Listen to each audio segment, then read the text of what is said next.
you look at the numbers on Apple and Spotify, they ain't going down. So who cares what anyone says about me? It's a business. It's not that deep. So to me, it's like, oh my God, Margaret makes so much money. Dolores makes so much money. Teresa, we're gonna get into the numbers of it all too throughout this whole thing and why the show is now toppling over. But it's like you all hate each other, but this is a moment in time. This is a moment in time. Remember when we all came for Erica Jane and she just kept living her life?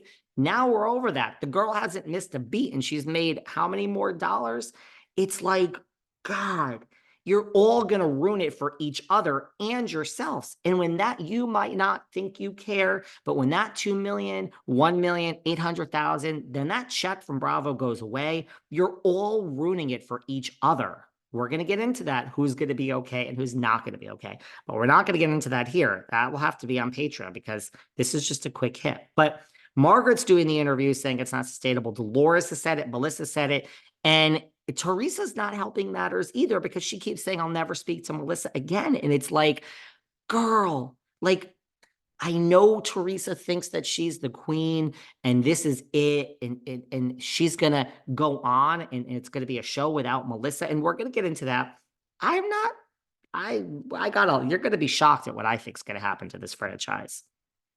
Again, we'll get to, if we can get to it today, great, but we're not. It's going to be on Patreon. So to me, it's like, be quiet, you guys, be quiet. Okay, this is part of this is part of our part one, how we got here. I think, look, it's the same, and to that point, it's the same formula for everyone else. It's why Vicky is not on the screen anymore. It's why Lisa Rinna is not on the screen, and I love Lisa Rinna. It's why Dorinda is not on the screen. By the way, does everyone realize Dorinda and Dolores are in the Trader's house? Anyone saying they have exclusive, confidential information coming about Dolores, it's that she's in Trader. So Dolores is over there on the Trader's house, and Dorinda's there. So those rumors, according to my sources, and they're very good sources, are true. So if you don't know that, go spread that because it's probably true. It's like 99% true. Dolores is, I'd like to know why Teresa is not there and why they substituted Dolores at the last minute. But Dolores is there, Dorinda's there, so there's some tea for you. But it's the Dorinda with Tinsley. It's the same formula of thinking that you're above it all. Do you know who doesn't think they're above it all? Me. I'm the exact opposite. You might think I'm the most obnoxious person in the world. You have no idea. Like, I will digress for a minute. I was having a conversation with my financial advisors last week, and they said this and that and blah, blah, blah. And I'm like, you don't understand the business I'm in. Like, this house of cards could be gone tomorrow. So I don't think I'm above it all. I'm actually very humble. Now, I'm fine because of my past life, but that's not the point. The point is, it's the same formula of you just, I don't know if when you're in it, you just lose sight of like, this is a lot of, I haven't lost sight of it. I knock on wood.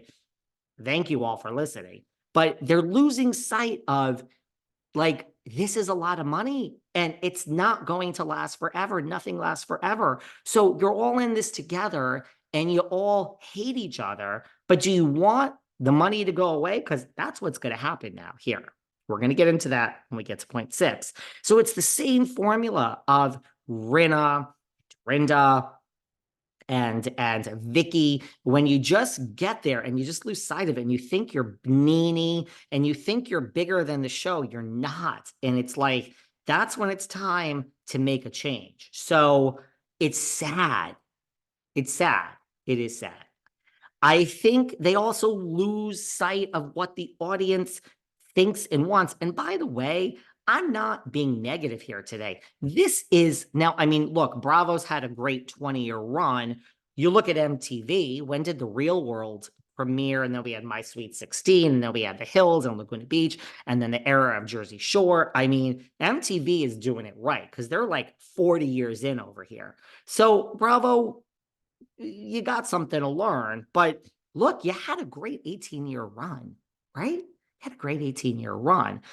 But This is the beginning of the end of Housewives. It's been the beginning of the end of Housewives. We'll get into all the lawsuits and how that plays in, but it's certainly the beginning of the end of Jersey. It's actually, I don't even know if it's the beginning of the end. It's like the end of New Jersey. It's the end of the cast as we know it. And I'm not sure anyone is salvageable out of this cast for RHONJ. We're going to get into my thoughts very soon. What do I know? Could be totally wrong. Remember I said Melissa was 100% going to be fired? But it's the beautiful thing about life. We don't have to be right, but you're all listening, and that's said with no ego. So I must have something to say. I must have some, because I go to the business aspect of it. What makes a business sense from an HR point of view, from a financial view? How did we get here? How did we get here? I mean, remember I did say Melissa was 100% going to be fired? I really thought it. And then everyone came back and I was shocked. And then I wasn't shocked. Of course, hindsight, David. Oh, you knew it all, David. Girl, you knew nothing. Come on, you predicted it wrong. I don't think this time I'm wrong. So in retrospect, because hindsight is 2020, it makes sense why everyone came back because we didn't know what to do. We didn't know what to do. Look, here's the bottom line, and I don't want to get into this too much now because we're going to get into this later, but they weren't going to get rid of Teresa. And then you look at Melissa, and I was so convinced that she was going, but I know you guys hate Melissa, a lot of you, but Melissa does the job of a housewife. Now, I know all the tree huggers will scream, blah, blah. I'm used to it by now.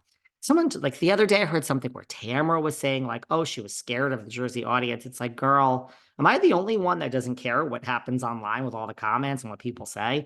I mean, I'll engage with all of you because I think I love most of you. I'm not going to let a few negatives ruin it for all the good people that are listening that I like to. People are always like, you're the only one that responds. I don't know. I think it's kind of part of my job.